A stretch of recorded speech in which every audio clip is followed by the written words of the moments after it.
Hello everyone, তোমাদের 7 কলেজের যে বা ঢাকা সেন্ট্রাল ইউনিভার্সিটির ভর্তির আগেই সেশন জটে 7 কলেজের ভর্তি ছিল। আসলে সেশন জটটা হচ্ছে এরকম একটি বিষয়, সেটা হচ্ছে তোমাদের এখানে যে একাডেমিক ইয়ার বা এখানে যেখানে সেমিস্টারগুলো আছে সেগুলো নির্দিষ্ট সময়ে শেষ না হয় কি সেশন জট। দেখো তোমাকে এখানে সুন্দর করে এক্সাম্পল দিয়ে এই বিষয়গুলো বলে দিয়েছে এবং তোমার এখন কি করণীয় সেই বিষয়গুলো আমি তোমাকে বলার ট্রাই করব। চলতি বছরে উচ্চ মাধ্যমিক পাশ করেছেন ইশরাত এবং নাইমা, ছদ্মনাম আর কি। ইশরাত মনে করো তিনি মেডিকেল কলেজে ভর্তি হয়েছে এবং তিনি ক্লাস শুরুর প্রস্তুতি নিচ্ছে বা অলরেডি ক্লাস করতেছে।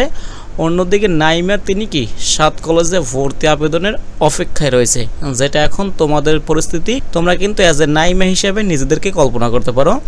তার অলস সময় কাটছে গ্রামের বাড়িতে বা শহরের বাড়িতে, কারণ 7 কলেজে ভর্তি নিয়ে অনিশ্চয়তা তৈরি হয়েছে। আবেদন শুরুর পর আন্দোলনের মুখে তা বন্ধ হয়ে গিয়েছে। এখানে কিন্তু আবেদন শুরু হয়েছিল জানুয়ারিতে। আচ্ছা, কবে নাগাদ পুনরায় ভর্তির আবেদন শুরু হবে তা নির্দিষ্ট করে বলতে পারছে না এখানে অথরিটি বা কর্তৃপক্ষ। আচ্ছা দেখো এখানে যে বলছে বিষয়গুলো, এখানে কি আছে দেখো, এখান থেকে আমরা শুরু করি। এই যে বিভিন্ন কলেজ বা এখানে ইউনিভার্সিটির এখানে ভর্তি পরীক্ষা শেষ, তারা ইতিমধ্যে ক্লাসের প্রস্তুতি নিচ্ছে বা কারো ক্লাস শুরু হয়ে যাবে অল্প কিছুদিনের মধ্যে। সেখানে 7 কলেজের অধিভুক্ত সরকারি তিতুমির কলেজের অধ্যাপক এখানে কি বলছে দেখো, ডেলি ক্যাম্পাসকে বলে 7 কলেজের একটি পরিবর্তিত ব্যবস্থার মধ্য দিয়ে যাচ্ছে। ওই যে এখানে কলেজ থেকে এরা ইউনিভার্সিটিতে শিফট হচ্ছে, সে কারণে সময় লাগছে।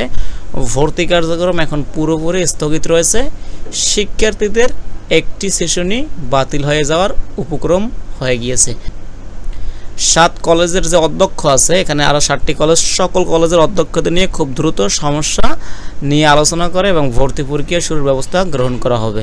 ঠিক আছে, সংশ্লিষ্ট সূত্রে জানা যায় 6 জানুয়ারি থেকে 7 কলেজের এই যে 24-25 মানে এবছরের শিক্ষাবর্ষের ভর্তি আবেদন শুরু হয়। আবেদন শেষ হওয়ার কথা ছিল 12 ফেব্রুয়ারি, তার আগেই 30 জানুয়ারি 7 কলেজের ভর্তি স্থগিত করে ঢাকা বিশ্ববিদ্যালয় অথরিটি বা কর্তৃপক্ষ। বুঝতে পেরেছো? এর আগে 27 জানুয়ারি 7 কলেজ অধিভুক্ত বাতিল করার ঘোষণা দেয় ঢাবি কর্তৃপক্ষ এবং একই সঙ্গে চলতি শিক্ষাবর্ষ থেকে ঢাকা বিশ্ববিদ্যালয়ের অধীনে এসব কলেজের শিক্ষার্থীর ভর্তি না করার ঘোষণা দেয়। হ্যাঁ, 1 মাস পর বা এর বেশি সময় অতিবাহিত হলেও এসব কলেজের ভর্তি পরীক্ষা কাদের অধীনে হবে সেটি এখনও স্পষ্ট করা হয়নি। এর ফলে ভর্তি পরীক্ষার বিষয়ে জটিলতা বা জটিল পরিস্থিতি তৈরি হয়েছে। ঠিক আছে, আচ্ছা এটাই আর কি তোমাদের এখন যেটা আর কি বলবো সেটা হচ্ছে কি দেখো, 24-25 শিক্ষাবর্ষে কি বলছে দেখো, 7 কলেজের ভর্তি শিক্ষার্থীরা বলেছেন প্রশাসনের গাফিলতির কারণেই প্রতি বছর দেরিতে ক্লাস শুরু হয়। এ ধরনের অপসংস্কৃতিতে পরিণত হয়েছে। এতে অন্য বিশ্ববিদ্যালয় থেকে পিছিয়ে পড়ছেন 7 কলেজের শিক্ষার্থীরা, তৈরি হচ্ছে সেশন জট। 24-25 শিক্ষাবর্ষে 7 কলেজের ভর্তি ইচ্ছু এই যে বিভিন্ন স্টুডেন্ট বলছে উচ্চ শিক্ষালয়গুলোর চেষ্টা থাকে সেশন জট কমানোর। সেখানে 7 কলেজের চিন্তা করতে হয় একটি সেশন জট যেন বাতিল না হয় সেটি নিয়ে, মানে এরা সেশন জট রাখবে আর কি। আমরা যারা ভর্তি হব তারা শুরুতেই পিছিয়ে পড়ব। ভর্তি পরীক্ষার আবেদন পরীক্ষার সময়সূচি প্রকাশিত হয় নাই। ভর্তি পরীক্ষা শেষে ক্লাস কবে শুরু হতে পারে তা অনিশ্চিত বা নিশ্চিত নয় কেউই। প্রশাসনের উচিত বিষয়টি গুরুত্বের সঙ্গে দেখা।